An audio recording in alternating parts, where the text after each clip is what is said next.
എന്നാൽ നമുക്ക് പെട്ടെന്നൊരു ക്വസ്റ്റ്യൻ ചെയ്ത് PSC SSC സ്ഥിരമായിട്ട് ചോദിക്കുന്ന ചോദ്യമാണ്. ക്ലോക്കിനെ ബന്ധപ്പെടുത്തി ചോദിക്കുന്ന ചോദ്യമാണ് കേട്ടത്. അപ്പോൾ ഇതിലെ ക്വസ്റ്റ്യൻ എന്താണെന്ന് പറഞ്ഞു കഴിഞ്ഞാൽ ക്ലിയർ ഉണ്ടാവില്ല, ഞാൻ പറഞ്ഞുതരാം. ഒരു ക്ലോക്കിൽ സമയം 9:30 ആയാൽ മിനിറ്റ് സൂചിയും മണിക്കൂർ സൂചിയും തമ്മിലുണ്ടാക്കുന്ന കോണളവ് എത്ര എന്നാണ് ഇതിൻ്റെ ക്വസ്റ്റ്യൻ. ഇത് സംഭവം നമ്മൾ കണ്ടു കഴിഞ്ഞാൽ നമുക്ക് പെട്ടെന്ന് തോന്നും ഇങ്ങനെ ഒരു സാധനം വരച്ച് കഴിഞ്ഞാൽ ഇത് ഈസി ആയിട്ട് ചെയ്യാം കേട്ടോ. ഇത് ഭയങ്കര ഈസിയാണ്. പക്ഷേ കുറച്ച് എന്ത് വേണം, ലോജിക്കലായിട്ട് തിങ്ക് ചെയ്യാനുള്ള പവർ വേണം. അത് മണിക്കൂർ സൂചി ഇതായിരിക്കും നമുക്കറിയാം, മിനിറ്റ് സൂചി ഇതേത് ഇവിടെ 6-ലായിരിക്കും, നല്ല 30 ആവുള്ളൂ. അപ്പോൾ അതങ്ങനെയാണ് വരിക.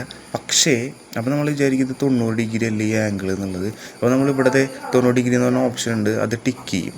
പക്ഷെ ഇത് തെറ്റാണ്. കാരണം ഇങ്ങനെയല്ല അത് ചെയ്യുക. ഓക്കെ, നമ്മൾ ജസ്റ്റ് ചൂടൊന്ന് ചിന്തിച്ച് നോക്കുക, അതൊന്നുകൂടെ ചിന്തിച്ച് കിട്ടും. അതായത് ഈ 6-ലേക്ക് ഇത് വരുമ്പോൾ, അതായത് 9 മണി കഴിഞ്ഞു. 9 മണി എന്ന് പറയുമ്പോൾ ഇതാണ്, ഇത് കറക്റ്റ് 90 തന്നെ ആയിരിക്കും, നമുക്കൊരു സംശയമില്ല.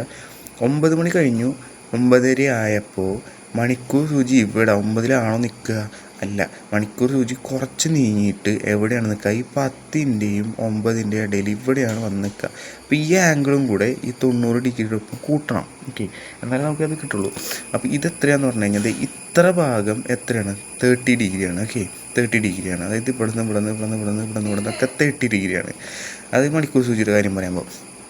അപ്പോൾ ഇത്ര ഭാഗം എത്രയായിരിക്കും? അത് 30 ഡിഗ്രിയുടെ നേർപകുതിയാണ് വരിക, 15 ഡിഗ്രിയാണ് വരിക. ഓക്കെ, അപ്പോൾ എങ്ങനെയാണ് എടുക്കുക നോക്കിയാൽ നമ്മൾ 90 + 15 കൂട്ടി എത്ര കിട്ടുക?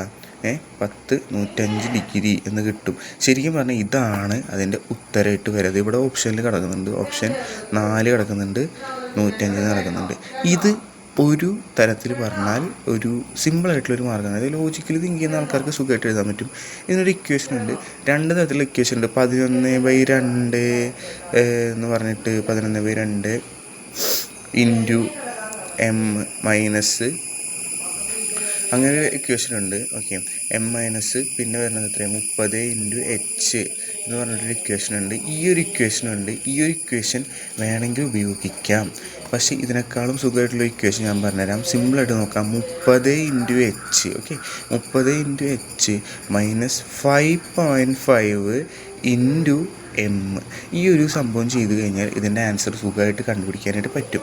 എങ്ങനെയാണെന്ന് ഞാൻ പറഞ്ഞുതരാം കേട്ടോ, ഈസിയാണ്, നോക്കിയോളൂ. ഓക്കെ, 30 × H എത്രയാണ്? ഇത് തെറ്റിക്കരുത്, H-ഉം M-ഉം തെറ്റിക്കരുത്. ഇവിടെ നോക്കുക, H 9 M 30. ഓക്കെ, അപ്പോൾ ഇവിടെ നമ്മളത് അങ്ങോട്ട് ഇങ്ങോട്ട് മാറിക്കഴിഞ്ഞ് കഴിഞ്ഞാൽ വാല്യൂ ഫുള്ള് തെറ്റിപ്പോകും. അതുകൊണ്ടാണ് പറഞ്ഞത് 9 മൈനസ് 5 × 5.5. ഓക്കെ, 5.5 × M എത്ര? 30. നമുക്കത് ചെയ്ത് നോക്കാം. ഇതുവരെ ആൻസർ എന്ന് പറയാം 30 × 9 എന്ന് പറയുമ്പോൾ 0 വരും, 27 വരും. ഓക്കെ, 270 വരിക ആൻസർ. 5.5 അതായത് 55 30 ചെയ്ത് നോക്കിയാൽ മതി. എന്നിട്ട് പോയിന്റ് നോക്കി കുത്തിടാൻ എല്ലാവർക്കും അറിയാമല്ലോ. അപ്പോൾ ജസ്റ്റ് ഇടാം. 5 15 5 1 ഇവിടെ വരും, 6 100. അപ്പോൾ 0 5 6 1 165 കേട്ടോ. വരെ ഒരു പോയിന്റ് നോക്കിയിട്ട് കുത്തിടുക. അപ്പോൾ 165 എന്ന് വരും. ഇതിൻ്റെ ഇത് മൈനസ് ചെയ്ത് കഴിഞ്ഞാൽ നമുക്ക് എത്ര കിട്ടും? 105 കിട്ടും. ഇതും ഉത്തരം ശരിയാണ്. അതായത് ഈ ഉത്തരം 4 എന്ന് പറയുന്നതാണ് ശരി. അപ്പോൾ 2 രീതിയിൽ ചെയ്യാം. ഇത് ലോജിക്കലായിട്ട് തിങ്ക് ചെയ്ത് പവറുള്ളവർക്ക് ചെയ്യാം. ഇത് വളരെ സുഖമായിട്ടുള്ളൊരു ഇതാണ്. പിന്നെ അത് ഓപ്ഷൻ വെച്ച് നമുക്ക് ഡിലീറ്റ് ചെയ്ത് ചെയ്യാം. ഓക്കെ, അത് ഓപ്ഷൻ വെച്ച് ഡിലീറ്റ് ചെയ്തും ചെയ്യാം. കാരണം ഈ ഒരു കോണളവ് എത്രയായിരിക്കും വരിക? ഇതിലിപ്പോൾ ഓപ്ഷനിൽ 80 ആവില്ല, ചെറുതായിരിക്കും. 90 ആവില്ല. 0 ഡിഗ്രി ആണോ? അതൊരിക്കലും ആവില്ല. 105 അപ്പം അങ്ങനെയും ചെയ്യാം, ഇങ്ങനെയും ചെയ്യാം, എങ്ങനെ വേണമെങ്കിലും ചെയ്യാം. സംഭവം കൺഫ്യൂഷൻ ആവരുത്, ഇത് നീങ്ങും. ഓക്കെ.